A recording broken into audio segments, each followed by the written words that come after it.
Thank you, everyone, for joining us. My name is Nathan Jarosz with the Summit County Progressive Democrats. We are continuing our series interviewing the Akron mayoral candidates. I am joined today by Mr. Mark Greer. Thank you so much for joining us. Thank you for having me. Excellent. So we'll go ahead and get started. So why are you running for mayor? Well, I'm running for mayor of Akron because I truly feel that what we need here is real impactful change. And I'm running because I've spent the last several years of my life working heavily in our communities. And I feel that from working in our communities, boots on the ground, people first, that I found that we really have to put our communities first in order to move our city forward. So I'm running the campaign for change because we have to not only impact Akron and our children and our future generations, but I strongly feel that we can't keep doing the same things if we expect to change the direction in which we're going. Very good. And now, why do you believe you are qualified to be the mayor of Akron? Well, I feel I'm qualified because I've actually done the work. I think that my record is one of not rhetoric, but results.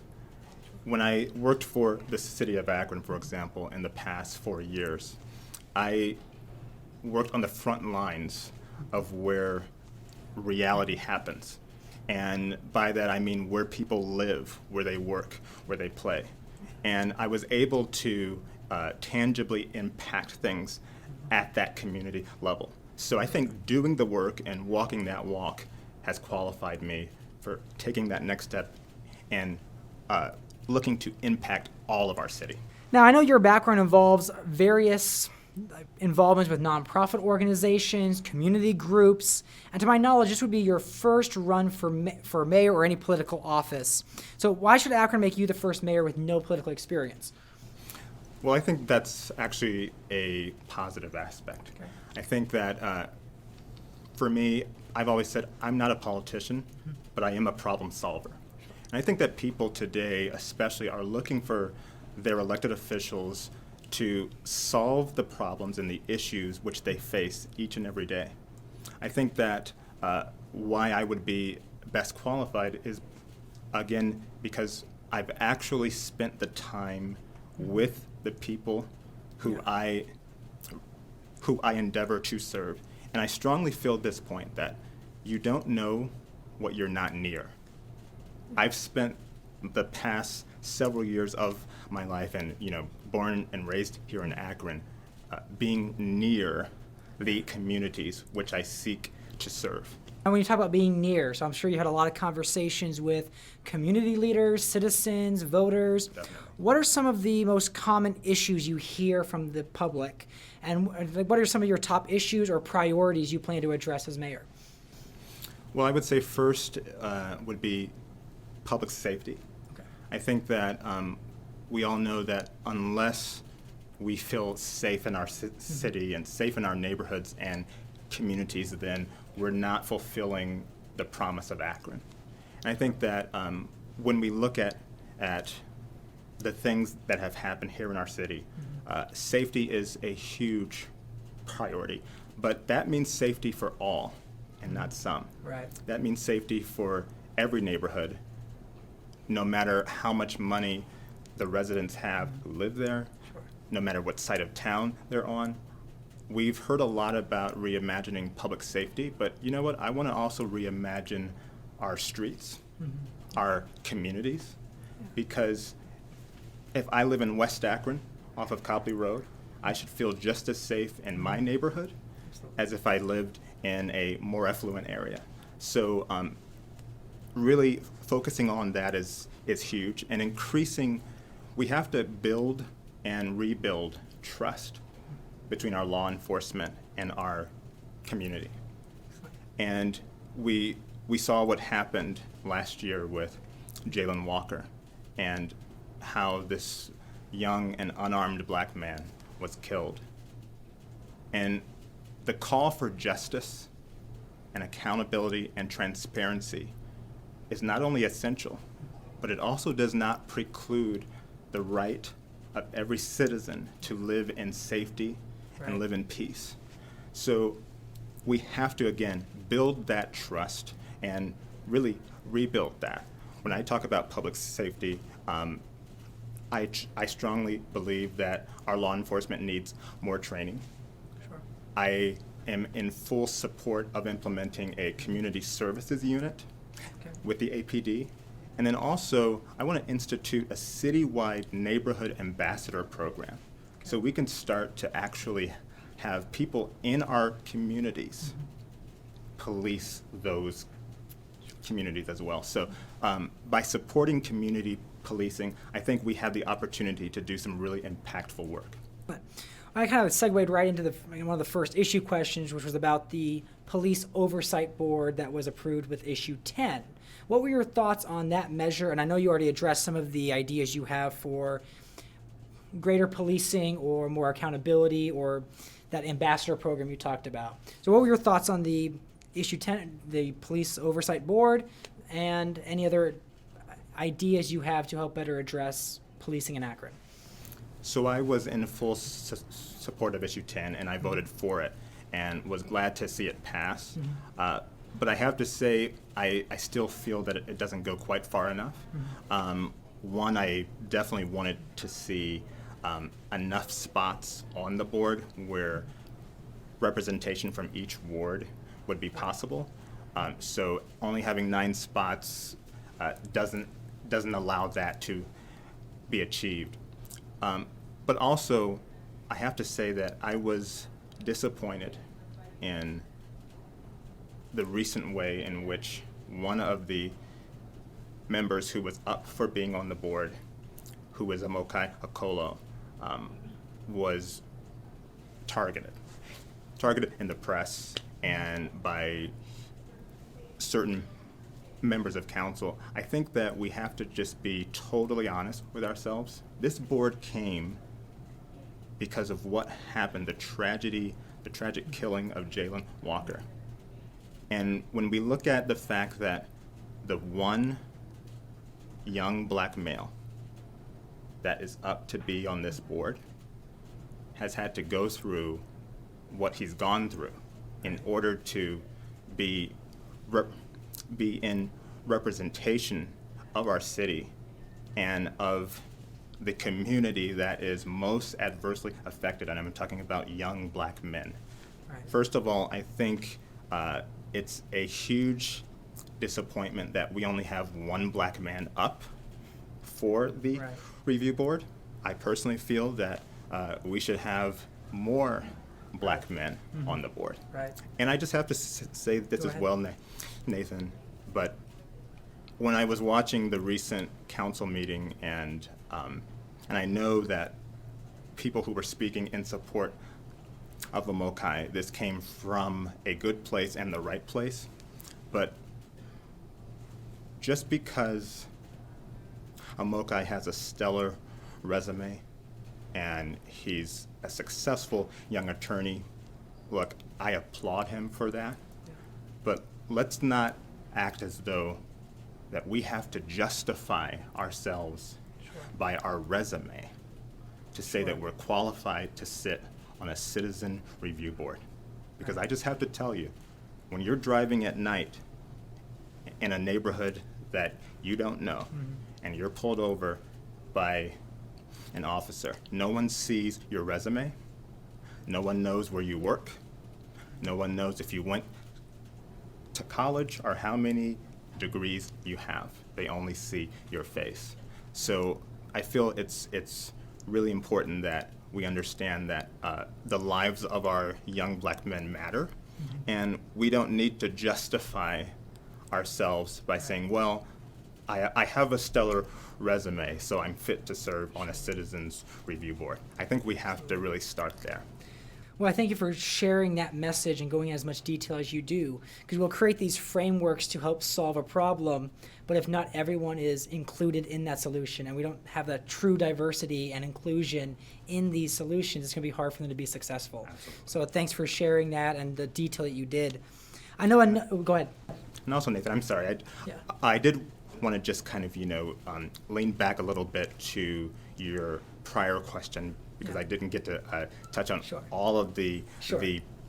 the major issues that I hear Yeah. from our residents and our communities. But in addition to public safety, another huge one, of course, is education. Sure. I'm a former teacher myself, and as our schools go, so our neighborhoods go. I really look at schools as the lifeblood of every community, and we know the huge challenges and some rocky times that we've seen and faced with our schools, and we have to really ensure, I believe, that it's going to take an all hands on deck approach. Right. I don't think one program here or there are going to solve these problems. I don't think just the school board or just the APS administration, but I really feel, we have community learning centers, and we're going to have to tap into our communities to actually solve Yeah. the problems facing our students and our teachers. We have to create stellar environments and safe environments for our teachers and students. And we have to fully acknowledge the COVID learning gap. Right. COVID has affected our young people in a huge way. And I think that from not only the learning gap, but addressing the real needs of mental health, we've seen suicide rates rise in our young people. And I was just at the anniversary celebration for the iCare mentorship Right. program, and I know you work so heavily in mentoring our youth. And one of the stats that I was so stunned to hear is how so many of our young people report that they don't have one trusted adult in their life. That means they don't have anyone they can trust at home, let alone at school. So I think that we're going to have to really not only lean in, but we're going to have to rush in and make sure that we are really addressing the needs of education that are the lifeblood of our communities. Absolutely. Right, like individually we are one drop, but together we are an ocean. That a lot of the Absolutely. problems that we're facing is not going to be one organization, one government, one solution. It's going to be a collaboration. Definitely. So I appreciate you highlighting that, and from public safety to education. I know we talk a little bit about us being the Summit County Progressive Democrats. How would you define progressive, and would you identify yourself as a progressive? So I would really define progressive not so much in the lens of politics, but in the lens of results. I think progressive means, are we moving our city forward? Right. Or 10 years from now, 5 years from now, or more importantly, looking back, have we remained stuck, or have we seen real advancement? When I think about the term progressive, I want to know, are we really improving the lot of our citizens' lives, where they actually live? Yeah. Are things getting better in their neighborhoods? Are things declining, or are they improving? Do people feel safer? Do we feel that the communities that we're leaving for our children and future generations are ones that not only we, but they can be proud of? And then, most importantly, I really feel that, are we leaving things better than where we found them? Right. So, because I really view it in that sense and that perspective, I do see myself as that, Right. because I'm about seeing results happen Yeah. and seeing actual change take place. So speaking about results that have happened, so I know back in December, the Right. City Council of Akron approved the White Pond project. What are your thoughts on the project itself? So I think this is a really prime example of what I mean when I say communities first. I think that I don't believe any of us are necessarily against development, but I think, for myself, the more I started to learn about the environmental conditions of the soil, and look, I'm a Ward 4 person. I'm a West Sider. Sure. I know that area. But when I started learning about the long-term feasibility and sustainability of that soil and that land, I was able to come to a different conclusion because I was able to educate myself. I think that when the city and the community comes together, then we give ourselves the opportunity to learn from each other and come to the best possible outcome. I mean, when I attended a meeting with the Lead for Pollinators group, for example, there were many things that I just frankly did not know. When I learned them, though, I said, okay, yeah, you know what? This isn't working, and this land isn't suitable. And I think also that from a city perspective, we have to also realize that when we crystallize something in writing and then come to the community afterward, then it's not really community engagement. We're coming to the community with a plan that's set more or less in stone, and then we're saying, okay, now you can weigh in on it. I think when we come first and let the community weigh in first, then we can, again, learning from each other, then we can craft that plan that will best suit all of us. But I have to add one more thing.